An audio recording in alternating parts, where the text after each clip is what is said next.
मनुस्मृति 7वां अध्याय राजधर्म विषय चल रहा है और राजा के निवास से संबंधित वार्ता पिछले पाठ में हुई थी।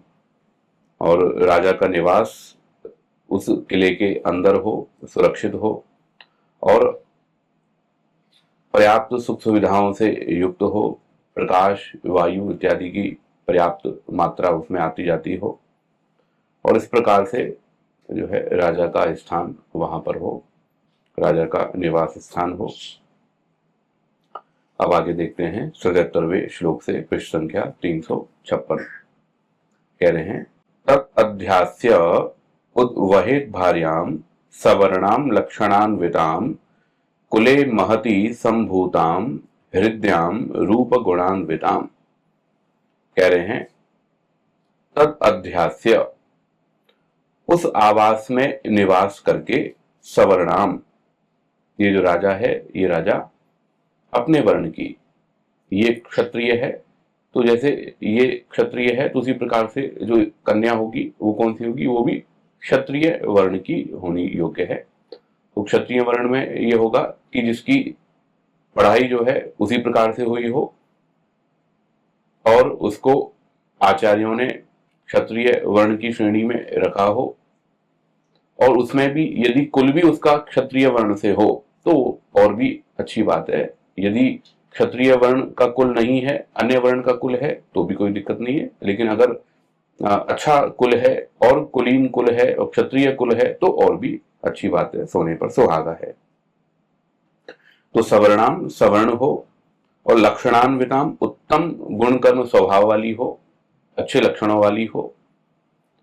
जैसे राजा उत्तम गुण कर्म स्वभाव वाला है, अच्छे लक्षणों वाला है, ठीक उसी प्रकार से शुभ लक्षणों वाली, मंगल लक्षणों वाली, उत्तम गुण कर्म स्वभाव वाली ये कन्या होनी चाहिए।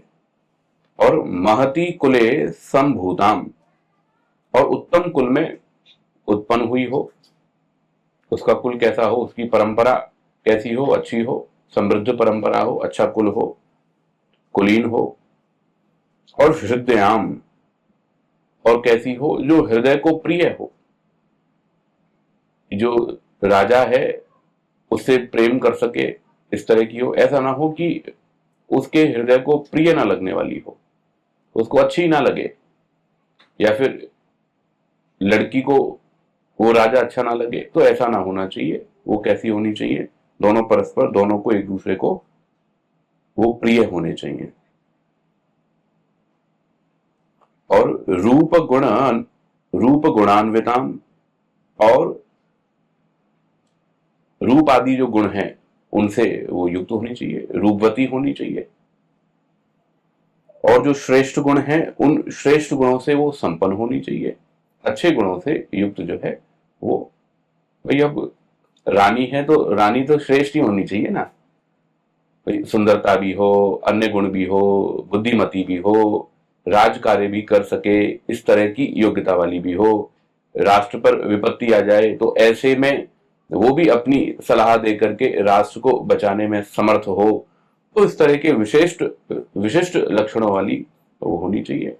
और राष्ट्रभक्त होनी चाहिए, राष्ट्र से प्रेम करने वाली होनी चाहिए, किसी भी परिस्थिति में शत्रुओं के साथ में मिलने वाली नहीं होनी चाहिए। आप देखेंगे इतिहास में ऐसे उदाहरण हैं कि जो रानियां हैं वो रानियां ही द्रोहियों के साथ में मिल जाती हैं और मिल करके जो हैं वो वहां पर राष्ट्र के लिए घातक सिद्ध होती है। तो इस तरह की स्त्रियां ना हो, वो तो अच्छी प्रकार से विचार करके, क्योंकि अब वो सीधे राजा से जुड़ा हुआ व्यक्ति है, रानी जो है वो राजा से सीधी जुड़ी हुई है। अब ऐसे में फिर उसकी बहुत अच्छी प्रकार से परीक्षा करके उसको ग्रहण करना योग्य है। तो रूप गुणान्विताम, रूप इत्यादि और अन्य जो श्रेष्ठ गुण हैं, दिव्य गुणों से वो संपन्न हो। भार्याम उद्वहेत, ऐसी जो भार्या है, ऐसी जो स्त्री है, उसके साथ में क्या करे, वो ऐसी भार्या को विवाह करके लाए। महर्षि दयानंद जी इसका अर्थ कर रहे हैं, कह रहे हैं ब्रह्मचर्य से विद्या पढ़ के यहां तक राज काम करके पश्चात, तो विद्या पढ़ ली राजा ने और फिर राजकार्य भी उसने शुरू कर दिए। उसके पश्चात में, ऐसा करने के पश्चात में, सौंदर्य रूप गुण युक्त, हृदय को अति प्रिय, बड़े उत्तम कुल में उत्पन्न, सुंदर लक्षण युक्त, अपने क्षत्रिय कुल की कन्या, जो कि अपने सदृश विद्या आदि गुण कर्म स्वभाव में हो, उस एक ही स्त्री के साथ विवाह करे। तो अनेक स्त्रियों की बात नहीं कर रहे हैं, एक ही स्त्री के साथ में विवाह करने की बात यहां पर महर्षि दयानंद जी कर रहे हैं और कह रहे हैं आगे, दूसरी सब स्त्रियों को अगम्य समझकर दृष्टि से भी न देखे। मतलब अन्य स्त्रियों का निषेध कर रहे हैं, एक ही स्त्री के साथ में विवाह की बात है। हाँ, यदि योग्य संतान यदि उत्पन्न ना हो, यदि संतान नहीं हो रही हो और फिर उसको दूसरा विवाह करना पड़े संतान के लिए, उत्तराधिकारी के लिए, तो एक अलग बात हो सकती है। लेकिन मुख्य विषय क्या है? मुख्य विषय यह है कि राजा जो है वो अनेक स्त्रियों के साथ में संबंध ना रखे, एक स्त्री के साथ में विवाहित होवे। आगे कह रहे हैं 78वें श्लोक में, अब यहां पर जो धार्मिक जो कर्म है, उन धार्मिक कर्मों के लिए जो वर्ण किया जाएगा उनकी बात अब यहां पर कर रहे हैं। कह रहे हैं, पुरोहितम प्रकुर्वीत वृणुयादेव च त्विजः तेस्य गृह्याणि कर्माणि कुर्युः वैतानिकानि च। कह रहे हैं विवाहित होकर के पुरोहितम कुर्वीता, पुरोहित की नियुक्ति करे, जो क्या करेगा, जो उसके धर्म के कार्यों के अनुष्ठानों को करेगा, मार्गदर्शन करेगा। ऋत्विजः एव वृणुयात्, और जो बड़े यज्ञ होंगे, विशेष यज्ञ होंगे, तो उसमें अनेक ऋत्विकों का चयन होगा, तो ऋत्विकों का भी वो वहां पर क्या करे, वर्ण करे। अस्य गृह्याणि कर्माणि च वैतानिकानि कुर्युः, और राजा के गृह संबंधी पंच महायज्ञ आदि, एक तो गृह कर्म और दूसरे हैं वैतानिकानि। तो पंच महायज्ञ इत्यादि जो कर्म हैं वो इन यज्ञों को करने वाले नियुक्त हों, और जो विशेष और बड़े यज्ञों को जो करने वाले हैं वो भी क्या हों, वो भी नियुक्त हों। तो कह रहे हैं राजा के गृह संबंधी पंच महायज्ञ आदि और विशेष अवसरों पर आयोजित दीर्घ यज्ञों, मतलब कई दिनों दिनों तक जो चलने वाले जो यज्ञ हैं, उन यज्ञों के करने के लिए वो क्या करे, ऋत्विकों की नियुक्ति करे, और राज्य अनुष्ठान एवं धार्मिक अनुष्ठानों को संपन्न कराएं। तो पुरोहित और ऋत्विकों की नियुक्ति करके, अब चूंकि राजा है तो राजा का जो मुख्य कर्म है, वो मुख्य कर्म तो क्या है, प्रजा की रक्षा करना, प्रजा का पालन करना। तो राजा का मुख्य काम क्या होगा कि वो इस प्रकार से अपने आप को तल्लीन रखे कि जिससे कि प्रजा सुरक्षित रहे, प्रजा को सुख हो, प्रजा को आनंद हो, न्याय स्थापित हो। तो राजा तो उन्हीं कर्मों में विशेष रूप से लगा रहेगा। तो प्रश्न होगा फिर धार्मिक कर्मों का अनुष्ठान कौन करेगा? तो जो पुरोहित होंगे और जो ऋत्विक होंगे वो धार्मिक कर्मों का अनुष्ठान करेंगे। कोई विशेष बात होगी या विशेष यज्ञ का अनुष्ठान होगा और उसको आना पड़ा तो ठीक है, कुछ समय के लिए आएगा, लेकिन मुख्य कर्म क्या है? मुख्य कर्म उसकी प्रजा है, प्रजा की सुरक्षा करना, प्रजा को सुख पहुंचाना, प्रजा को वहां पर पदार्थों को पहुंचाना, प्रजा को किसी भी प्रकार की असुविधा ना हो उस प्रकार का प्रबंध करना, ये राजा का मुख्य कर्म है। तो महर्षि दयानंद जी इस श्लोक का अर्थ कर रहे हैं, कह रहे हैं पुरोहित और ऋत्विक का स्वीकार इसलिए करे कि वे अग्निहोत्र और पक्षेष्टि आदि सब राजघर के कर्मों को करें, और आप सर्वदा राज कार्य में तत्पर रहें। अब राजा मान लो कई दिनों तक यदि धार्मिक अनुष्ठानों में व्यस्त रहेगा और उन राज के कार्यों में बिल्कुल भी उसका ध्यान नहीं होगा, तो अव्यवस्था उत्पन्न होगी ना फिर। और जो शत्रु होते हैं या दुष्ट होते हैं वो तो इसी अवसर में रहते हैं कि कब राजा जो है वो डाइवर्ट हो जाए, और जैसे ही वो इधर उधर गया, जैसे ही उसका ध्यान भटका, तो जो शत्रु होते हैं वो क्या करते हैं, वो मौके का फायदा उठाते हैं। या जो आंतरिक जो शत्रु होते हैं, देश के अंदर के जो ऐसे जो विरोधी लोग होते हैं, वो भी तो इस बात की ताक में रहते हैं। तो इस तरह से जो है राजा अपने आप को सुव्यवस्थित रखे और ये जो धर्म संबंधित कार्य हैं इनके लिए पुरोहितों की और ऋत्विकों की नियुक्ति करके उन कार्यों को उनको सौंप दे और वो करते रहें। आगे 79वां श्लोक कह रहे हैं, यजेत राजा क्रतुभिर विविधैः आप्त दक्षिणैः धर्मार्थम चैव विप्रेभ्यो दद्यात् भोगान धनानि च। कह रहे हैं राजा आप्त दक्षिणैः विविधैः क्रतुभिः,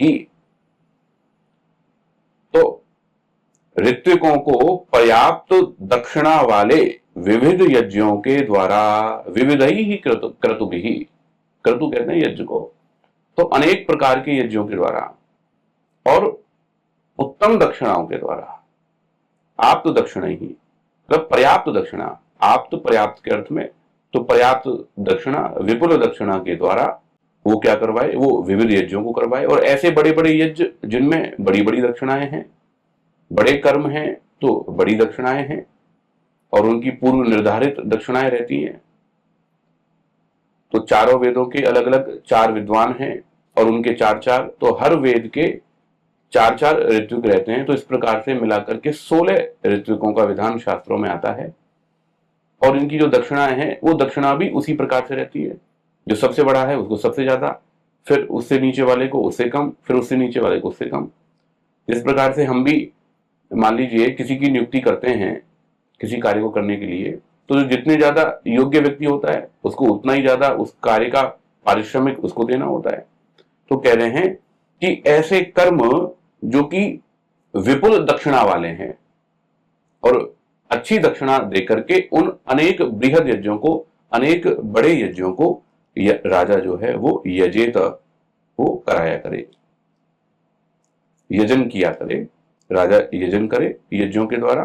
और धर्मार्थम विप्रेभ्य भोगान च धनानि दद्यात्, और कह रहे हैं धर्मार्थम अर्थात धर्म के लिए, धर्म अर्थ के लिए, धर्म के प्रयोजन के लिए, धर्म के संचय के लिए, धर्म की वृद्धि के लिए, विप्रेभ्य विद्वानों के लिए, विप्रों के लिए, जो बड़े विद्वान हैं, अच्छे विद्वान हैं, उनके लिए भोगान च धनानि दद्यात्, भोग्य पदार्थ धनों को और धन इत्यादि और भी जो भी वस्तुएं हैं उन वस्तुओं को देवे।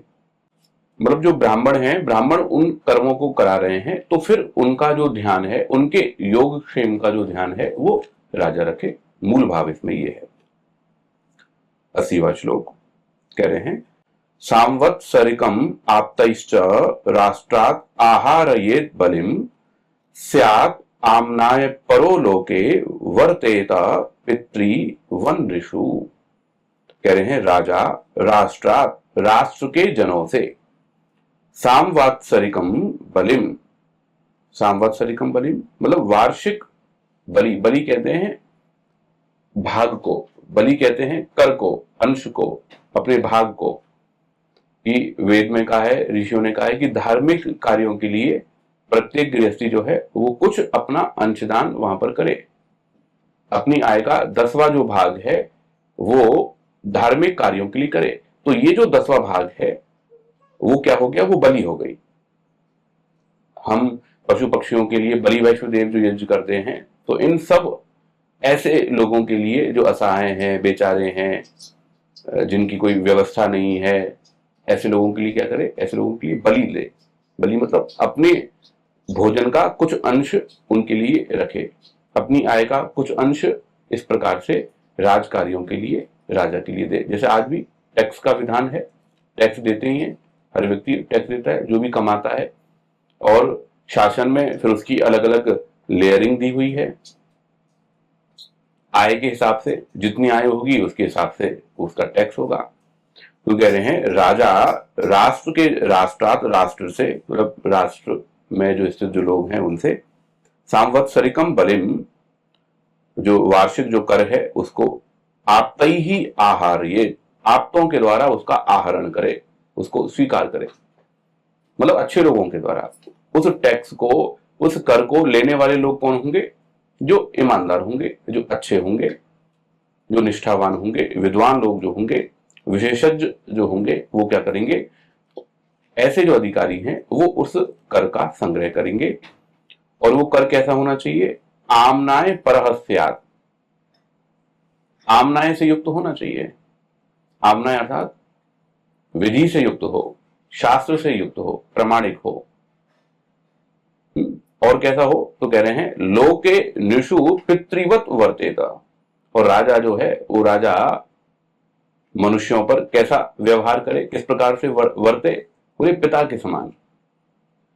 अर्थात टैक्स या कर ऐसा ना ले कि जिससे कि प्रजा जो है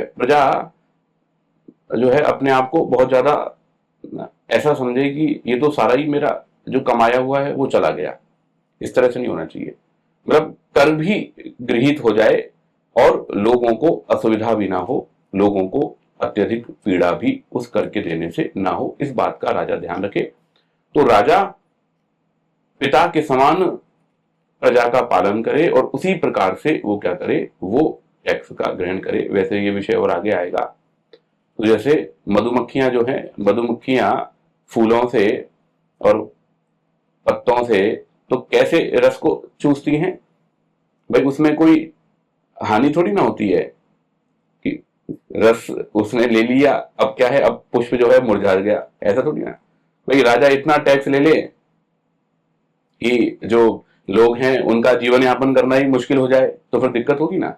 तो टैक्स कितना लिया जाए? टैक्स उतना लिया जाए कि जिससे कि उनकी जो प्रसन्नता है वो बनी रहे और राज कार्य जो है, राष्ट्र का पालन पोषण इत्यादि भी बना रहे। तो बहुत कम लेगा तो भी काम नहीं चलेगा, और ज्यादा ले लेगा तो प्रजा दुखी होगी, और बहुत कम लेगा तो राष्ट्र का संचालन भी नहीं हो सकेगा। तो इसलिए व्यवस्थित रूप से विवेक पूर्वक शास्त्र के अनुसार, विधि के अनुसार और पिता के समान उपकारी होकर के और वो वहां पर वर्ताव करे, वहां पर व्यवहार करे। 81वां श्लोक कह रहे हैं अध्यक्षान विविधान कुर्यात् तत्र तत्र विपश्चितः ते अस्य सर्वाणि अवेक्षेरन् नृणाम कार्याणि कुर्वताम। कह रहे हैं राजा जो है तत्र तत्र विविधान विपश्चितः अध्यक्षान कुर्यात्।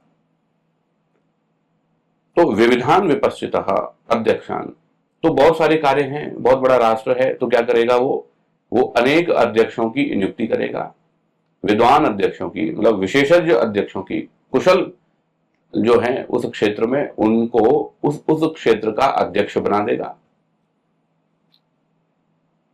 विपश्चितः अध्यक्षान, तो प्रतिभाशाली और योग्य विद्वान अध्यक्षों को क्या कर दे? नियुक्त कर दे अलग अलग विभागों में।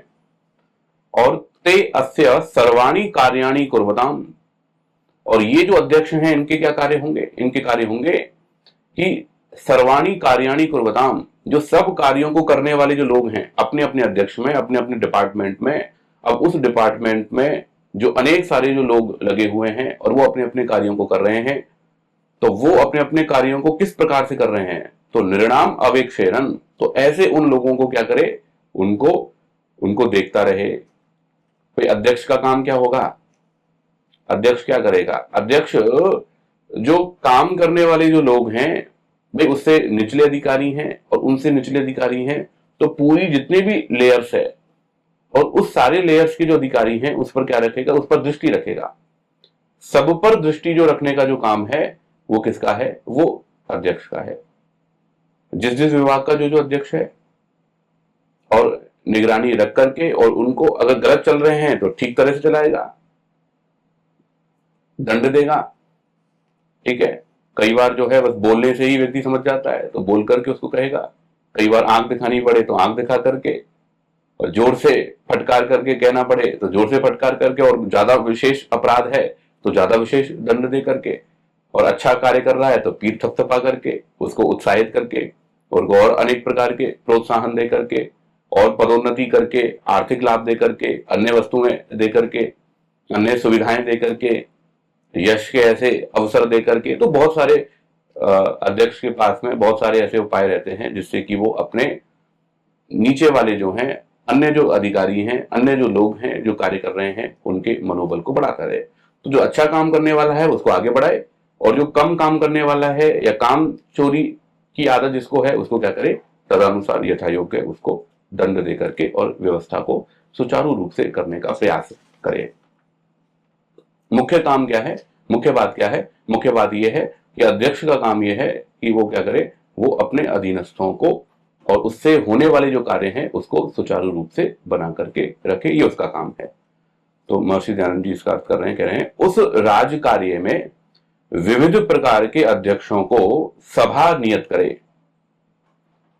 इनका यही काम है, जितने जितने जिस जिस काम के राजपुरुष होवें, नियमानुसार वर्त कर यथावत काम करते हैं व नहीं। जो यथावत काम करें तो उनका सत्कार, और जो वृद्ध करें तो उनको यथावत दंड दिया करें। ये किसका काम है? ये अध्यक्ष का काम है। और अध्यक्ष जो है वो अपने निचले अधिकारियों से और उनसे इस तरह से करवाए। अब किस किस तरह के अध्यक्ष हो सकते हैं?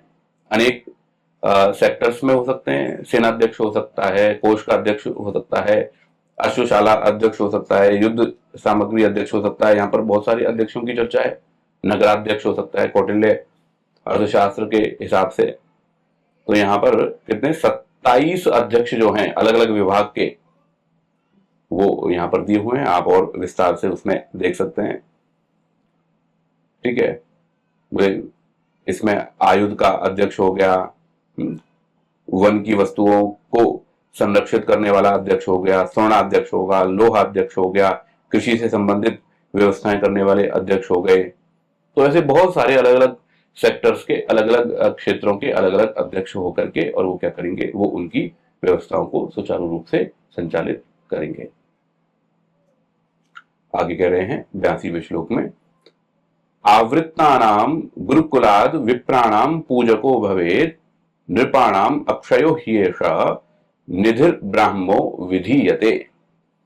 कह रहे हैं राजा और राजसभा का ये दायित्व है कि वो गुरुकुलात आवृत्तानाम विप्राणाम पूजकः भवेत्। गुरुकुल से जो स्नातक होकर के जो लौट रहे हैं, ऐसे जो विप्र हैं, ऐसे जो विद्वान हैं, उनकी क्या करे, उनकी पूजा करे, उनका यथायोग्य सम्मान करे। स्नातकों का सम्मान राजा करे। क्यों करे? क्योंकि एषः ब्राह्मः नृणानाम अक्षयः निधिः अभिधीयते।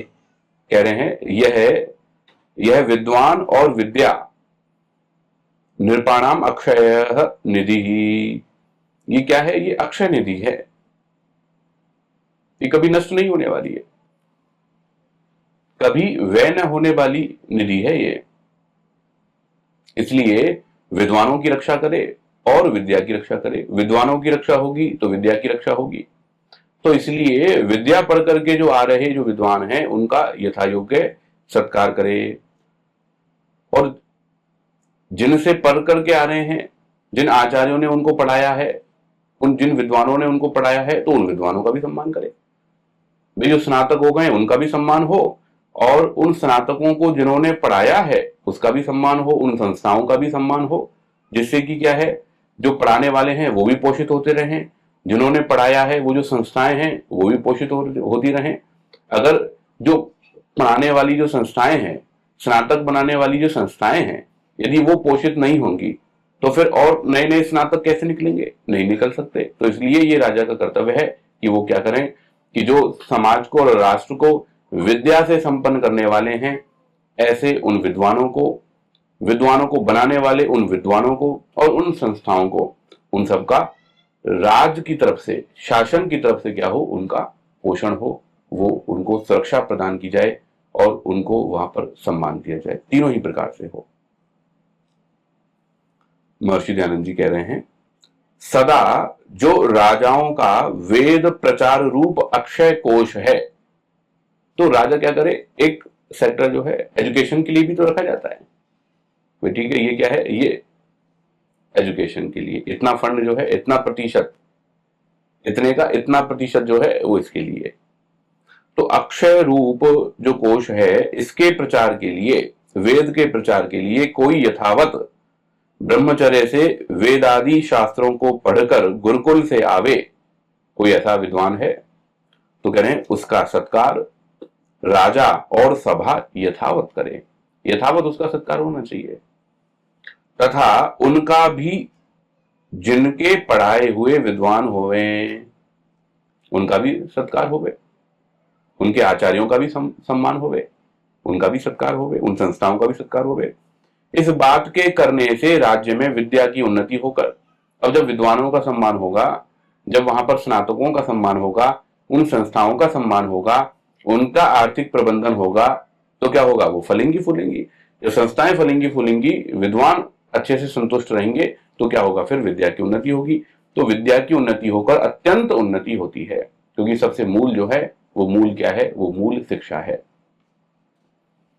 जब शिक्षा का प्रचार होता है, जब विद्या का प्रचार होता है, तो समाज से जो ये अनैतिकता है, अनाचार है, दुराचार है, राष्ट्र विरोधी जो गतिविधियां हैं, अन्य जो इस तरह के जो कर्म हैं, वो क्या हो जाते हैं, वो स्वतः ही कम होते चले जाते हैं, उन पर अंकुश हो जाता है।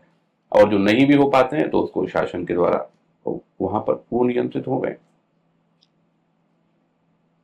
अब आगे कह रहे हैं 83वें श्लोक में, न तम स्तेना न चा मित्रा हरंती न च नश्यति तस्मात् राज्ञा निधातव्यो ब्राह्मणेषु अक्षयो निधि।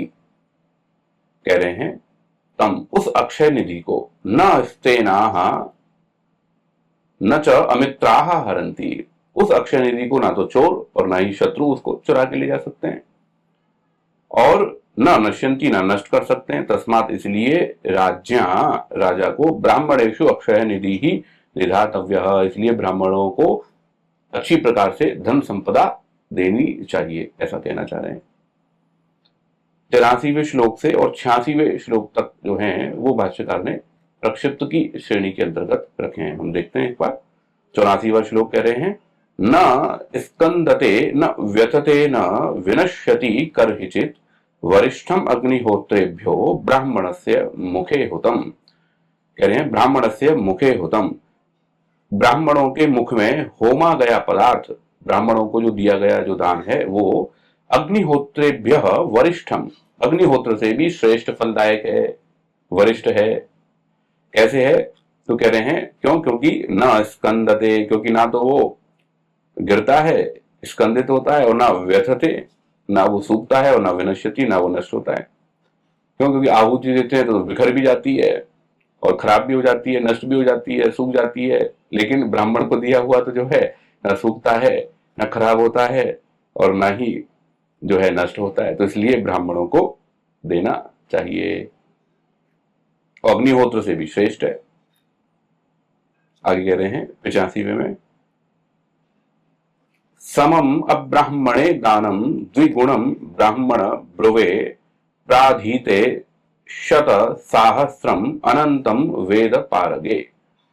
कह रहे हैं अब्राह्मणे दानम समम, अगर यदि अब्राह्मण को दान दिया जाए तो, भाई एक तो है ब्राह्मण को दिया जाए और अब्राह्मण को दे दिया, मतलब ब्राह्मण से भिन्न। ब्राह्मण से भिन्न का मतलब क्या हो गया, मतलब अतिरिक्त जो अन्य जो 3 वर्ण हैं उनको, वो अब्राह्मण कहलाएंगे। ब्राह्मण से भिन्न वो, तो अब ब्राह्मण को दान है तो वो कैसा होगा, बोले समम, बोले वो तो क्या है, वो ना तो उसके पुण्य का कारण बनेगा ना उसके पाप का, मतलब वो तो ठीक है, देना ना देना बराबर ही है। और ब्राह्मण ब्रुवे, और कह रहे हैं मात्र ब्राह्मण कहलाने वाले व्यक्ति को दान देने से, मतलब जातिगत हो गया, या फिर यूं कहो कि कर्म से ब्राह्मण उसका नहीं है, ब्राह्मणत्व नहीं है, बस केवल जातिगत ब्राह्मणत्व है और योग्यता उसकी नहीं है। तो ऐसे में कह रहे हैं द्विगुणम, दुगुना फल मिलेगा। अब ब्राह्मण को तो बराबर, मतलब उसको तो देना ना देना बराबर है, ठीक है, पुण्य पाप के संदर्भ में। और जो जातिगत रूप से ब्राह्मण है उसको कह रहे हैं वहां दुगना फल। और प्राधीते, और पढ़ाने वाला जो है उसको, पढ़ने पढ़ाने के काम में जो लगा हुआ उसको शत सहस्रम, ठीक है, लाख गुना। और मतलब आप यहां पर एक प्रतीकात्मक रूप से है शत सहस्रम, मतलब 100,000, मतलब लाखों गुना हो गया। और वेद पारगे अनंतम, और जो वेद में पारंगत जो विद्वान है उसके लिए अनंत फल को देने वाला होगा। 86वां श्लोक कह रहे हैं पात्रस्य ही विशेषेण श्रद्धधा नतया एव च अल्पम वा बहु वा प्रेत्य दानस्य फलम अश्नुते। कह रहे हैं पात्रस्य ही विशेषेण, पात्र की विशेषता से, मतलब जिसको दिया जा रहा है, जो लेने वाला है, वो लेने वाला कैसा है, उसकी पात्रता कैसी है। तो दान लेने वाला जैसा जैसा सुपात्र है उसके अनुसार श्रद्धानतया, कह रहे हैं श्रद्धा से दान देने पर, दान से दान देने का, अल्पम वा बहु वा, भाई थोड़ा बहुत फल तो प्रेत्य परलोक में फलम अश्नुते, फल प्राप्त होता है। मतलब लेने वाला अगर योग्य है वहां पर जितना जितना उसकी योग्यता है, पात्र से ही विशेषण, उसकी विशेषता के अनुसार श्रद्धा पूर्वक यदि उसको दान से अल्पम व बहुवा और दिया जाए तो उसमें अल्पम व बहुवा फलम, ये फल के साथ जुड़ेगा, प्रेत्य अश्नुते, तो मरने के बाद में थोड़ा बहुत फल तो जो है उसका मिल जाता है। भाष्यकार ने इसको प्रक्षिप्त लिया है और इसमें कुछ कुछ बातें तो इस तरह की हैं ही, जैसे इसमें 85 वाले श्लोक में जो बात आई है ब्राह्मण ब्रुवे, अब जो जातिगत है, जाति से ब्राह्मण है, योग्यता से तो नहीं है, उसको दुगना फल है। अब ब्राह्मण को दिया गया है, उसके लिए वहां पर नलीफाई कर रहे हैं, ठीक है। और 84वें में जिस तरह की बात उन्होंने कही है कि भाई ब्राह्मणों को दिया हुआ जो दान है वो दान अग्निहोत्र से भी बड़ा है, इस तरह की बात इन्होंने कही है। हालांकि अग्निहोत्र का अपना एक महत्व है और ब्राह्मणों के लिए दान देने का अपना एक महत्व है, दोनों का अपना अपना महत्व है। और यहाँ पर तो भाष्यकार इसको प्रक्षिप्त की श्रेणी में ले रहे हैं। और पात्र के अनुसार, जैसे 86वें श्लोक में आप देखेंगे तो पात्र के अनुसार जो दान दे रहे हैं उसका ये थोड़ा बहुत फल तो इसको लेकर के चल रहे हैं। अभी ये विचारणीय ही श्रेणी के अंतर्गत हम इन सबको रखेंगे।